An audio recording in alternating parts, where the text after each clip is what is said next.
اعوذ باللہ من الشیطان الرجیم بسم اللہ الرحمن الرحیم۔ سامعین محترم، سلسلہ فیضان قرآن کے اندر ایک مرتبہ پھر ہم آپ کی خدمت میں حاضر ہیں۔ پچھلی نشست کے اندر ہم نے ایک اہم قرآنی واقعہ جس کا ذکر سورۃ البقرہ کے اندر کیا گیا ہے، ہاروت و ماروت کا قصہ، اس کے حوالہ سے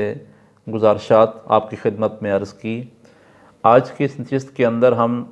یہ جاننے کی کوشش کرتے ہیں کہ ہاروت و ماروت کے حوالہ سے صحیح نقطہ نظر کیا ہے اور ہمیں کون سا عقیدہ اور اعتماد اور یقین رکھنا چاہیے۔ تو چونکہ ہاروت و ماروت کے حوالہ سے تفاسیر کے اندر اور مختلف کتابوں کے اندر ایسی روایات کو ذکر کیا گیا ہے کہ جو کسی طور پر بھی قابل قبول اور لائق التفات نہیں ہیں، جو قابل اعتراض روایات ہیں، جن سے یہ ظاہر ہو رہا ہے کہ ان فرشتوں نے گناہ کیے تھے اور انہوں نے بدکاری کا ارتکاب کیا، انہوں نے شراب نوشی کی، انہوں نے قتل کیا۔ اس قسم کی روایات کو محققین علماء نے رد کیا ہے اور ان کا انکار کیا ہے، اور محققین علماء نے ان روایات کو مردود قرار دیا ہے، کیونکہ قرآن کریم جو ہمیں عقیدہ دے رہا ہے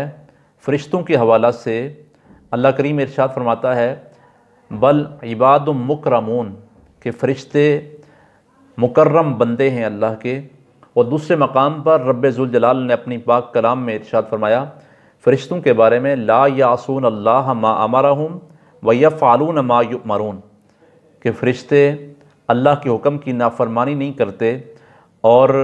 جو انہیں حکم دیا جاتا ہے وہ اس کی تعمیل کرتے ہیں، اس پر عمل کرتے ہیں، وہی کرتے ہیں۔ تو ان قرآنی آیات کی روشنی میں علماء فرماتے ہیں، مفسرین فرماتے ہیں کہ فرشتے معصوم ہیں، چونکہ ہاروت و ماروت بھی فرشتے ہیں اور ان سے کوئی گناہ سرزد نہیں ہوا ہے۔ جن تفاسیر کے اندر اس موقف کو اختیار کیا گیا ہے ان میں تفسیر کبیر ہے، ان میں تفسیر روح البیان ہے، تفسیر مزری ہے، تفسیر ابن کثیر ہے، اور اس دور کی تفاسیر ان میں تفسیر ضیاء القرآن ہے، تفسیر تبیان القرآن ہے،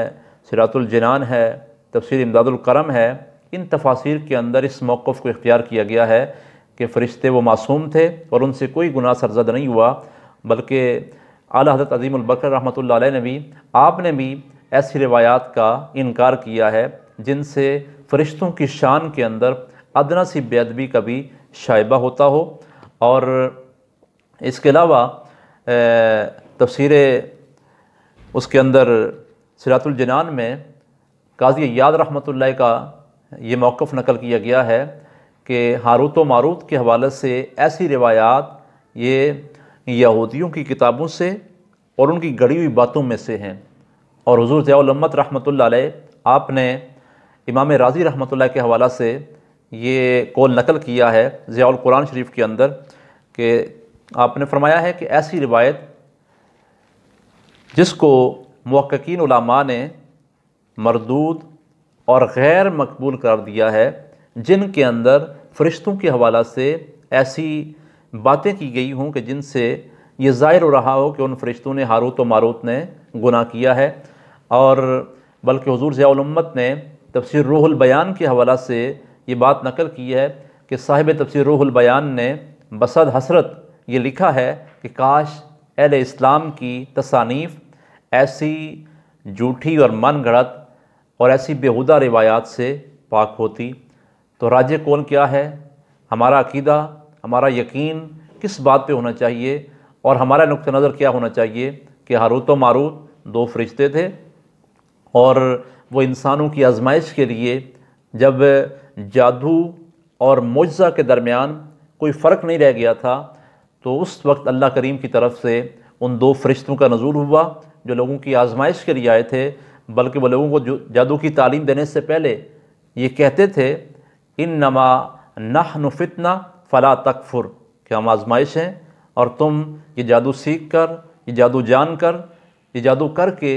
تم کفر کے اندر نہ پڑنا۔ تو وہ ہاروت و ماروت دونوں فرشتے تھے، انسانوں کی آزمائش کے لیے آئے تھے۔ یہی اہل اسلام کا، یہی جمہور علماء کا یہی محققین کا موقف ہے اور ہمارا نقطہ نظر بھی یہی ہے۔ اللہ تعالیٰ کی بارگاہ میں دعا ہے کہ مالک ہمیں قرآن کا صحیح فہم نصیب فرمائے۔ وما علینا الا البلاغ المبین۔